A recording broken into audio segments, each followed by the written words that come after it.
Hello, I'm Ciarán Lynch and welcome to OviCast, the Teagasc Sheep podcast. Each episode will bring you insights, advice and technical updates for the sheep industry. In this week's episode, we catch up with Dr. Frank Campion to get an update on some of the performance and management decisions on the Better Farm programme as we head into midsummer period. We discuss the lamb performance on the lowland flocks to date, as well as some of the challenges faced and how that influenced performance. Frank highlights how lamb weaning weights can affect management decisions for the season, and how checking on the proportion lambs that fall into various weight categories is a useful check on farms at the moment. We move on to discuss the flocks on the hillside of the programme and how they've performed to date, finally finishing up discussing their options for selling or finishing lambs later in the season. We start off, however, with Frank discussing some of the current activities on the farm at this time of the year. On the lowland flocks over the last couple of weeks, it's been weaning, and I suppose they've been weaning kind of a range in lamb dates going from the 1st of March up to the 20th of March. So the lads have been weaning from, I suppose, the beginning of last week, and we'll have most of them will be weaned by the end of this week. And I suppose at this stage, then it's about getting lambs weaned and getting the grazing rotation set up for the summer. And then on the hill flocks, it's probably slightly quieter. 7-week weights are all completed. Some lambs, sheep, ewes, and lambs are gone back to the hill. And I suppose we'll be looking towards weaning them now at the end of this month and the start of August. Frank, just like we're coming up to weaning, it's been a bit of a hit and miss spring so far. You're doing a lot of weighing and performance recording on them. Just maybe set the picture for me, like with the lowland flocks first. How have they performed up to 7 weeks? And you're at the weaning weights at the moment, I assume. Yeah, so we're currently collecting the weaning weights at the moment. We've only a couple of them in and analysed, but up to 7 weeks, lamb performance was generally good across the flocks. We were averaging about 295 across all the flocks.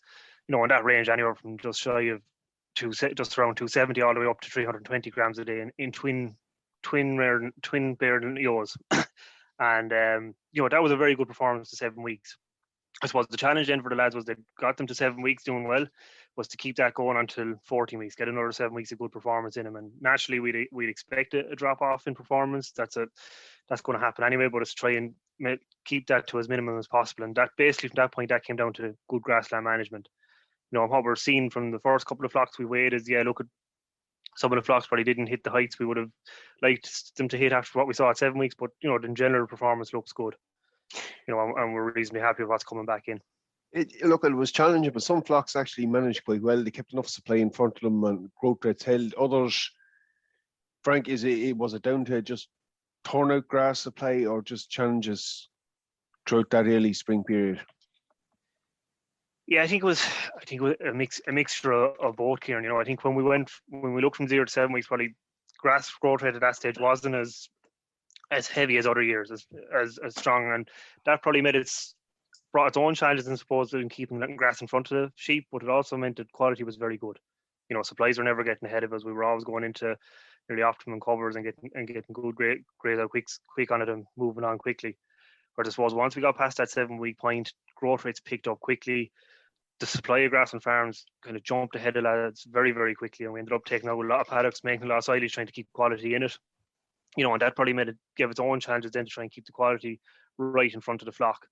And as we went through June and really right up towards weaning, we probably saw a bit of a seesaw effect insofar as, particularly in the drier farms, growth rates started to tail off. Still were ahead of demand, but it's probably people were keeping one eye on it to make sure that they kept enough grass in front of flocks as we waited for the rain that eventually came at the weekend. Yeah, look, we've seen a change last week too, and certainly quality has become challenging as conditions got drier. Frank, like as they come up close to weaning, them first couple of growth rates in, what are they looking like in the flocks? Yeah, so look at the first couple of growth rates are ranging from just around 265 up to 280 grams a day from birth until weaning for twin lambs. And look at coming from grass-based system where neither the ewes or the lambs are being supplemented, that's good performance, and that will be in line with what we'd see in previous years. And I suppose the big thing we do, Ciarán, at this stage is we look at the growth rates, we look at the average weights, all right, but it's to kind of break down the weights for the farmer. So an average can hide a lot of things and can tell whatever story we wanted to in a way, but it's to look at what percentage of the lamb crop is less than 25 kilos. What percentage of that lamb crop is the real small ones that we're going to be still looking at in the back end of the year. What percentage of the lambs are sitting kind of 25 to 30? How many of the lambs are 30 to 35? And how many of those lambs are the 35 kilo plus lamb that we know are going to be very easy to finish and get off the farm quickly? And that probably tells the real story for these flocks. And over the years, we'll have seen a big range of where the lambs sit, and that's going to dictate our plan for the summer to a large degree, how we're going to manage these lambs, how we're going to get them finished. And that's, I suppose, looking at that looked quite good at the minute. And a couple of flocks we have done, we're looking at 60+% of the lambs being 30 kilos plus. So that's reasonably good performance coming off a grass-based system. That's actually a useful thing. Like for farmers out there that aren't performance going, obviously that's the vast majority that won't have that growth rate detail.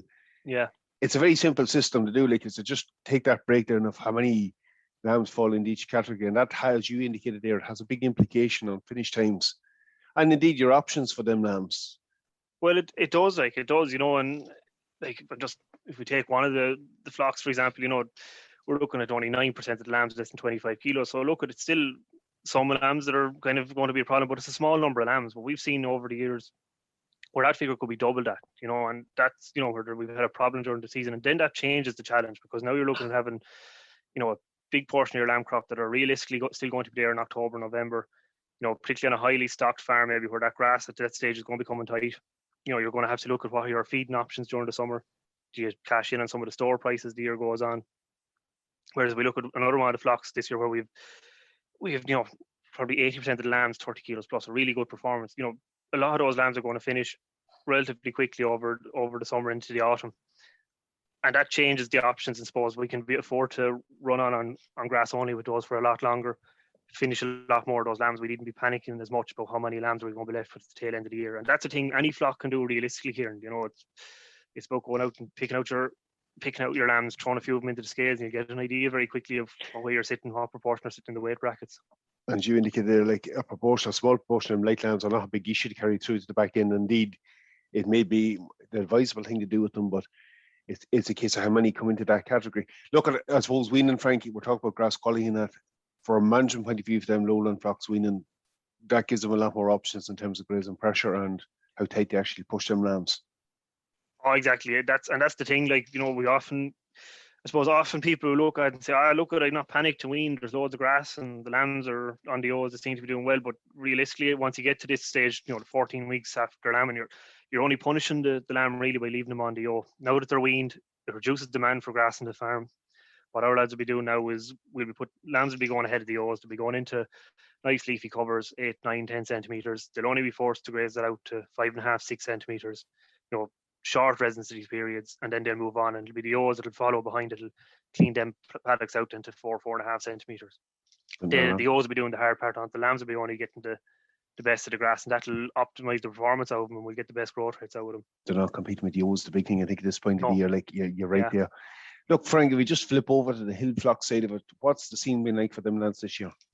Yeah, so look at, I suppose, on the hill flock side of it, as I mentioned earlier, we've 7-week weights are done, and look at, by and large, they were okay, but back slightly on what we would have seen last year maybe.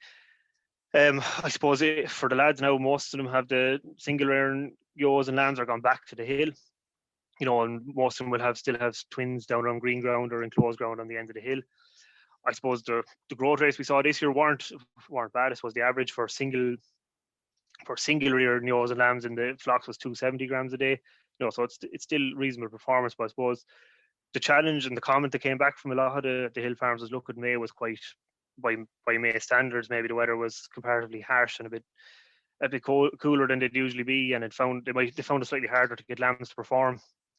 I suppose the other side of it, from our side of the program too, is that we have a number of flocks that are new to the program from the hill side of it, and we're trying to, I suppose, change them more into a hill flock, so move them from having more crossbred ewes into more pure hill ewes, and that's going to mean their growth rates will come back slightly too, but those ewes will still be performing very well for a hill system. That's going to have a slight knock on, particularly if you're just looking at it in the context of lamb performance, so it'll drop it back slightly in them flocks. It will. And look at, for these lads, the big challenge now will be the performance up to weaning, and it'll come back to the same story as we do with the lowland lads. We'll have an average and we'll have a growth rate from, and that'll be very important to those flocks and those individual flocks for making their farm plans and their management decisions next year. But the big figure they're going to come out with is what's the breakdown of the lambs? How many lambs have we sitting in that less than 25 kilo category? How many are 25 to 30, etc. And I suppose what they'll do then is we'll have a look, get them weaned in early August, have a look at where they're sitting down, and then have a look at store lamb price, have a look at grass supplies on the farm, have a look at facilities on the farms for finishing lambs, and make a decision as to what's the best way to sell that lamb crop that's going to maximise the return to the farm. You know, and it comes back to the same story we have with the lowland flocks here, and there's often a temptation there to leave those lambs off with the ewes, maybe particularly when they're on the hill, say, look, I'll leave them another few weeks and see this price change. But realistically, when you get to that stage, you know, you're only leaving lambs compete with ewes, you're only putting more pressure on ewes that need to start recovering ahead of mating, and that's particularly important in the hill context. So it'll be important that they wean on time too in early August. It's getting that ewe flock back right for tipping again, particularly time of year where grass get more limited, but or feed supplies get more limited. Frankly, some of these farmers are looking, obviously there'll be a lot of them lambs going to stores, so they'll be back in this year, and you want as many as that higher, heavier weight categories you can for them going through. But some of them farmers did take the option over the last number of years to finishing a proportion of lambs as well on the farm. So I suppose they're looking at that mixture again of how many lambs in each category coming into this back end.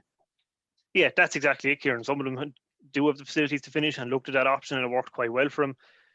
And, you know, it will depend on what weight the lambs come back at weaning time, you know, what proportion of those lambs have we that are maybe 30 kilos plus, you know, and that'll feed into the decision, and we'll also have a look at what I suppose the price for stores is, what the supply of grass on the farm is, how many ewes we have, and all those decisions will feed into it. But, you know, where there are facilities to finish lambs on the farm and we get a good proportion of them into good weights at weaning time, it becomes a very live option for the lads.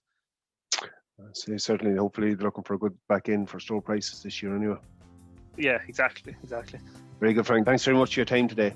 No problem. Thanks for having me, Ciarán. Okay, we'll finish things up at this point. Again, for anyone who wants more information on the Better Farm program, you can go to the sheep section on Teagasc's website, and the Better Farm section has its own page. Again, updates on the program are included in the Teagasc Sheep newsletter that comes out on a monthly basis. That's also available on the Teagasc's website, as well as the grass growth rates that are coming out on a weekly basis at the moment. That's it for me for this episode. Again, for any updates on the sheep program, keep an eye on our Twitter page at Teagasc Sheep. I'm Ciarán Lynch. Thanks for joining us. Don't forget to subscribe and listen in to any of our episodes.